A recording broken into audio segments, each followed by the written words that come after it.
Hi there, and thanks for joining us in our NASCAR.com world headquarters in Atlanta, Georgia. I'm Bo Estes, and you are watching a nationwide live chat. And frankly, this is no ordinary nationwide live chat. We've got a cultural phenomenon joining us on the other coast in Los Angeles. He's making his nationwide series debut this weekend up in Indy. Travis Pastrana, welcome to the program. I have no idea how to introduce you. You've got so many darn accomplishments, buddy. So the first question, I only get one question. We got fans asking you questions left and right. I want to know, in your mind, what is your headline accomplishment? Can you narrow it down to just one? Headline accomplishment, I think it would probably have to be 8th in the world in the Big Buck Hunter Video Game World Championships. Very impressive stuff, man. Yeah, I saw you at the local pizza joint with your name up there, so congratulations on that. Yeah. He's known as the guy who did the double backflip, and I want to get to the fans' questions, and we're going to start with questions from a couple of kids, if you don't mind. We've got a 5.5-year-old, Jacob Kingsfield. He asks a similar question to a 13-year-old, Devin. They want to know, do you ever get scared? Frankly scared. Are you a human being when you're doing all these crazy tricks?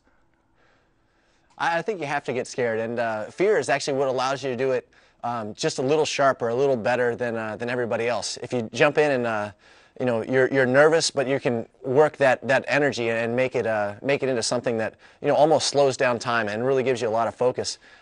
You can channel that nerve.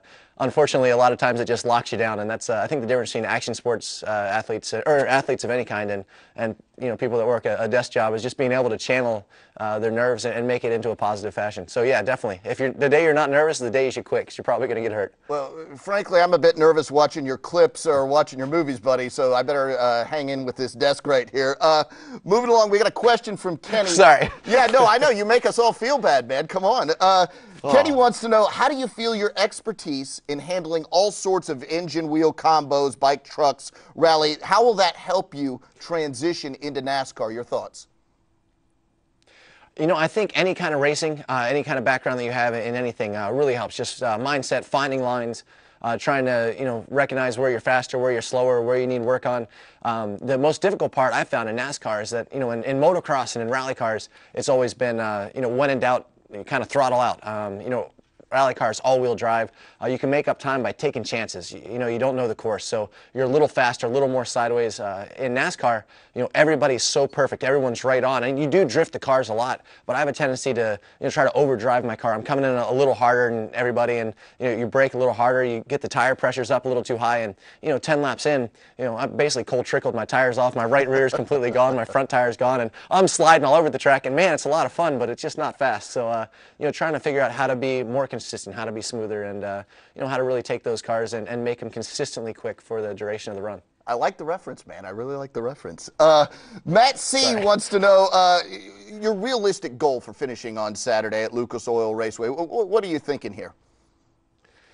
Yeah, to be perfectly honest, I don't have a goal. I mean, definitely want to go out there, you know, want to see where we run with those guys. I mean, honestly, if I got a top 20, I would be very excited. I know a lot of people are expecting, you know, a lot, but it's a completely different sport. I feel really good in the car. I feel confident in the car. You know, I can drift the car around. I can slide the car. I feel like feel right at home. The problem is the other guys are really, really good, and that's what Michael Waltrip told me from the beginning. We had a great first test, and he's like, "Yep, that was a good first test, but there's no other cars on the road." He said, "I knew you could drive. I know you can go around, you know, around this track, but the problem is going to be adapting." You know, and telling the team exactly, you know, what the car is doing. So every time we come in, I'm like, the car's pretty good, and we go back out, and all of a sudden we're 2/10 slower than everybody else because they made the better adjustment. So I have a lot of good guys. Matt Crafton has been great, as well as Brett Moffitt. All the guys on the Michael Waltrip racing team, all the, you know, the other Toyota guys have been great, and you know, really the whole NASCAR industry has helped me so much. But I still have so much to learn. I mean, if we get lucky, you know, I'd hope we could run top 10. If realistically, I mean, probably going to be running, you know, in the 20s or 30s. But you know, we're going to, like every other driver on that track, we believe we can go out there and do well, and you know, we're going to put our best foot forward and see how far we can get up front. And I've heard you're going through a little bit of a transition, learning to speak NASCAR. Is that right? It's so funny. I mean, rally cars, you know, what we're saying we're pushing or understeer or oversteer, and I keep coming in and talking that or saying, you know, like with motocross, we got you say the rebound is too fast or too hard, and it's completely opposite of actually how you describe it for the cars. So every different terminology that I'm using, they're like, okay, speak this one language so we know when you come in what you're talking about and how to adjust the car. Because a lot of times I'll tell them and they'll take it to mean the exact opposite of what I'm actually saying. So it's kind of like I got my NASCAR translator, Matt Crafton, who's also going to be spotting for me.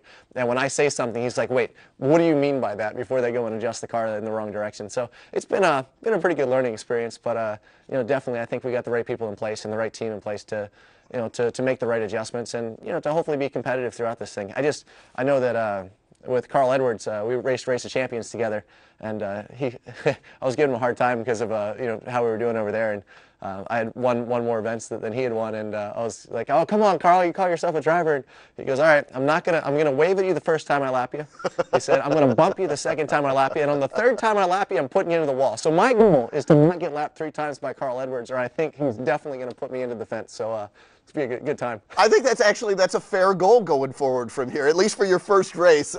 We want to remind everybody that what you're looking at is a live nationwide chat with Travis Pastrana, who's making his debut this weekend in the Nationwide Series.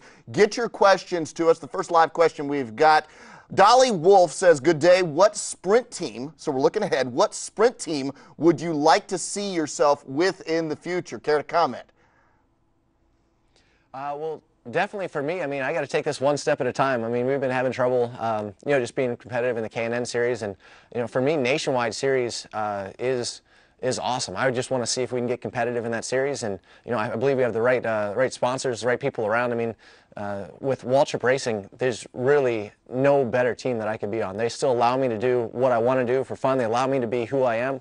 I mean, heck, I'm out here at X Games right now, just doing some practice in my rally car today, and then have my final practice for best trick and freestyle tomorrow. That's something that a lot of teams wouldn't allow me to do, and I understand that it's going to take a lot of focus. It's going to take, you know, sitting down and really learning the car better, learning the ins and outs of racing better, learning my opponents better, and this is something that's going to come with time, and it's going to come with a lot of, you know, dedication to the sport. But for now, at least until after this weekend, you know, Michael has been the best boss, coach, mentor ever, and that he's saying, look, you've been able to be successful in what you've done. We don't want to change who you are, and we want to give you guys, we got the, you know, the best crew, we got the best mechanics, we got really good cars. You know, let's try to be as competitive as we can, and let's do it in a unique way. And for me, I couldn't ask for any better team. And you know, if I ever do go Cup, I really hope to do it with the Waltrip Racing family. Now, you mentioned Michael Waltrip. Have any other drivers given you some advice going forward driving that big NASCAR vehicle? Yeah, pretty much every driver has given me a lot of advice, and it's been good because everyone's been completely different on the advice they've given. But for the most part, the consensus goes, you're going to hit a lot of walls, you're going to piss a lot of people off, and just keep your smile and keep working. And you know what? You can, if you're focused on it like you were in the racing, everything else, you know, it's going to take some time. It's going to take seat time. There's no way around that. But you know, after you're done a couple years, you let us know what you think, and we think you can make it if you dedicate everything to it. So it's been really positive. I couldn't believe how many guys have really stepped out to help. I mean, David Stremme actually just let me drive his personal late model car last week. He actually flew with me in between races, you know, up to Indianapolis from North Carolina, and this is a guy that I really don't know from Adam, and he stepped out of his way to say, hey, look, you're gonna need as much experience on these tracks as possible, and I just think the whole community has really been awesome to me. Wow, so it seems like they're opening up their arms to you. Rowdy118, another one of our fans in the chat room, says he sometimes feels like he's one of the only guys who shows interest in X Games and NASCAR, and he wants to know if you see more fans coming from the X Games kind of sports over to NASCAR with guys like you, Deegan, and Carmichael transitioning into NASCAR. I think it was a huge eye-opener when Ricky Carmichael said he was going to go NASCAR. Everyone's like, really? I mean, it's nothing new. They say with age, get a cage, and not necessarily as you get older, go into something safer, but as you get older and you're still as competitive and you still have that fire to, to race and to be, to go against the best. Guys like Jeff Ward, who won Supercross and Motocross championships, who also got second in the Indy 500. Rick Johnson, Baja 1000 winner, as well as Motocross and Supercross, and now you got heck, Bob Hurricane Hanna went into to flying competitively, like racing airplanes after he won all his motocross stuff. So you see a lot of this transition, but not so much from action sports yet. But if you look at guys like Bucky Lasek, who won the Toyota Grand Prix, who's also one of the winningest X Games skaters in the world. I mean, even guys like Ryan Sheckler love driving cars. Most of them are getting into rally. Dave Mirra, I think, got 4th or 5th in the Rally America Championship this year.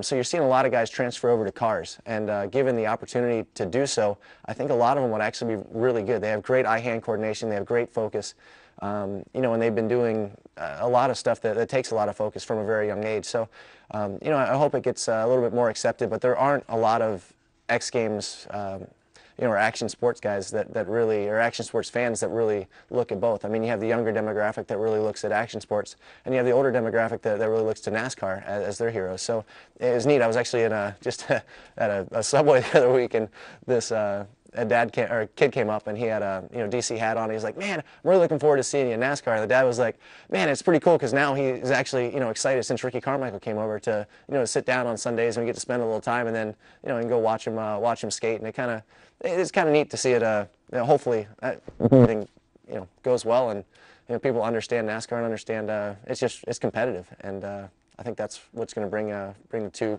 kind of demographics together. I think it's obvious that you're pretty excited about this opportunity, and Ben from Indiana brings up a good point. He says, with all the things that you have done, do you still at this point get nervous when you're starting something new? Always get nervous. I think for me, there's a lot to lose, for sure. But also, given the opportunity, I'd be an idiot not to try. And I've been trying to get in NASCAR for probably the last 5 years since I had an option to do a Silver Crown race, for some friends basically down in Florida.